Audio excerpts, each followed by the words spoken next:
Joining me now to respond, Stephane Dujarric, the spokesperson for the United Nations Secretary-General, Antonio Guterres. So, Stephane, I do appreciate you coming on to talk about this. I just wanted to start by really trying to get an understanding of how careful the United Nations and its people are with public money and what they do with that money. I tried to find on the United Nations website some kind of indication of what jobs people do, what they're paid. I couldn't find that anywhere. I found general information, but nothing specific. Can I just start with you? What are you paid? Sure. Well, first of all, thank you. It was quite a welcome you gave me. The scale of every staff member at the United Nations is available for anyone with Google on the International Civil Servants website. It's like any public service, the United States or anywhere in Europe. Every public servant has a grade and is paid. The Secretary General is extremely careful with the money that is given to the United Nations. Since he started office, one of his first actions was to put in place an improved whistleblower policy, which was accepted by the United States, as it has to be for certification by the State Department. And he has ordered a drastic cost reduction in how we do our work every day. And he is very much engaged in a dialogue with the United States in terms of reforming the UN so it can perform better, it can be more fit for purpose, and it can deliver better. And I think he's very conscious of the fiduciary trust that is given to them by the global taxpayer. Well, he may be, but the rest of the people aren't. I mean, the fraud that we've documented, which, by the way, half the people believe happens, is extensive. But let me just ask you, it's very valiant of you to come on and talk about the... Now, hang on a second. It's very valiant of you to come on here and talk about the reforms that are promised. But you've been the spokesman there for quite a while, and this happens every single time. And it doesn't stop. In January 1997, Kofi Annan, the incoming Secretary-General, says, together we can bring about the reforms that are necessary, talking about all the things you're discussing now. Ban Ki-moon, hang on a second. Ban Ki-moon in 2006. No, I want to make the point that we can't believe what you say because you say it every time and nothing changes. In 2006, Ban Ki-moon says we're going to have a reform program that will focus on efficiency, transparency and accountability. After he said that, we have all this fraud and corruption. Why should we believe that you and this new Secretary General are going to be any different? If you would like me to speak, that would be wonderful.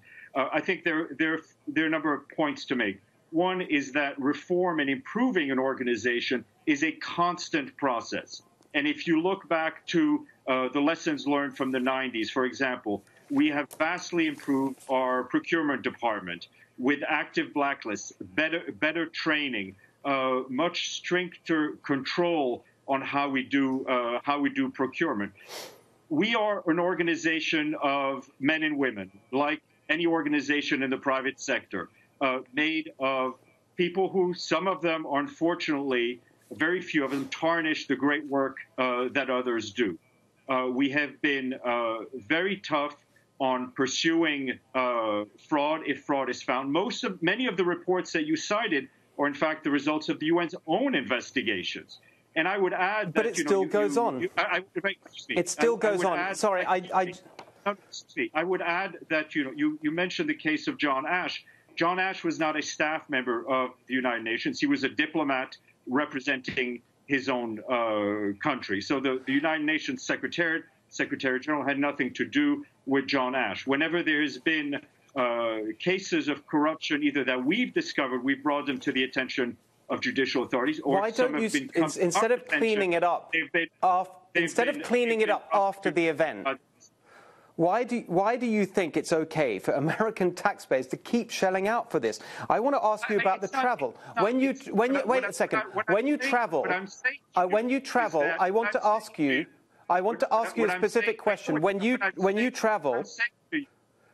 No, I'm sorry, I haven't got much time. I want to ask you a specific question. When you travel, what class of travel do you use with public money, you and other officials? If I travel under 10 hours, I travel coach. If I travel over 10, I travel business. And what about other officials? The Secretary General travels business class. The regular rules for staff member is 9 or 10 hours. You travel coach. Over that, you travel business. If you travel for a conference or training, you travel coach. No matter what the time length is. You know, I think every report of corruption is shocking and shocks us and hurts us. I have spent a lot of time in the field with colleagues who do amazing work in the farthest reaches of the world, helping people, defending people, feeding people. And we are all blighted by the actions of a few people, just like in any other organization. Okay, I'm sorry you've made that point. I appreciate the point, but I think people would take it a lot more seriously, A, if the reforms ever led to anything, and B, if you didn't have this incredible hypocrisy on issues like human rights and Israel. But I'm afraid we need to leave it there. I do appreciate you coming on to talk about it. Thank you very much.